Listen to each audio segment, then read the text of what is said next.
So why have a role model? Well, partly because life is very complicated and we don't ever really get a manual. And a role model can be somebody who has gone before you and trodden a path that you wish to tread. We have access to more information than any human beings that have ever lived, and there's a challenge in that. It's a challenge and a calling. The challenge is that we can be inundated with information and ideas that are either useless or in some cases outright damaging, but there's an opportunity in that you have access to ideas and indeed to people, to philosophies, to ways of living that most human beings would never have had access to. One of the interesting things about a role model is that we don't consciously choose the people we are interested in. We can learn a lot about ourselves by asking and learning who our role models are. Who are the people we are naturally drawn to? And then the next question is, why are we drawn to them? What are the qualities that they have? Now, in some cases, it may be that they've achieved great material success. You want to have a business like them, a career like them, you want to look like them. But what's more interesting when thinking about role models is what are the qualities that they exhibit? What are the attributes that they have?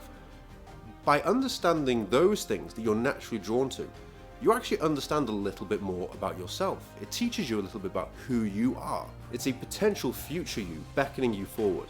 And it's also a latent part of you, it's a deep part of you here and now telling you who you could be. So you can learn a lot by understanding who your role models are.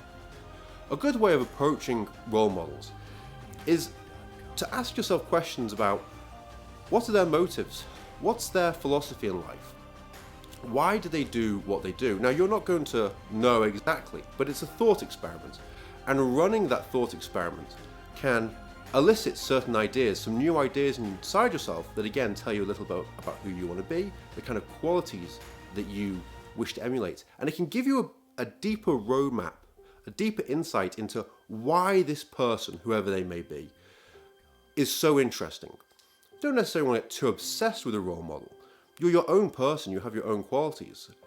But a good role model is kind of like a silhouette. A good role model is a silhouette. It's a shape, a vague shape that you can step into, that you can try to emulate. There was an experiment about 20 years ago on macaque monkeys. And they were looking at the motor neurons in macaques, and they were trying to understand how their brain worked when they tried to perform a motor skill, like opening a jar of nuts. And so the story goes, what happened was one day a human, one of the researchers, went in and opened this jar of nuts. And what they found was the macaques' brains lit up as if they were carrying out that task themselves. What they discovered were mirror neurons.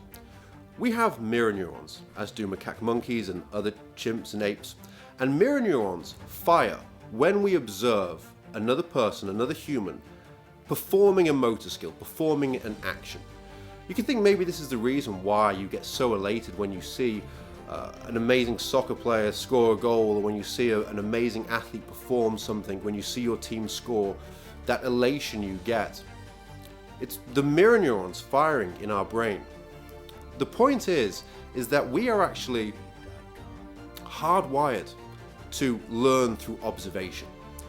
This is a very, very latent system that when primates observe another performing a skill, our brains light up as if we were performing it ourselves.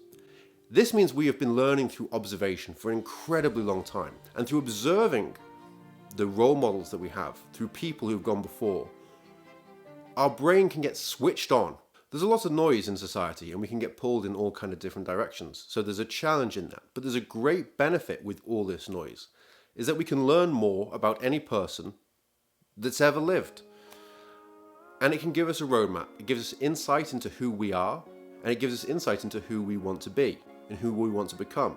Obviously, role models don't have to be someone who's famous or a celebrity. It can be someone in your proximity, a family member. Maybe it's a friend or someone you know, a colleague, a mentor. But having an image, having a broad silhouette of how you would like to live your life can inform you on who you truly are and can tell you about the kind of qualities and the attributes that you would like to develop. So ask yourself, who are your role models?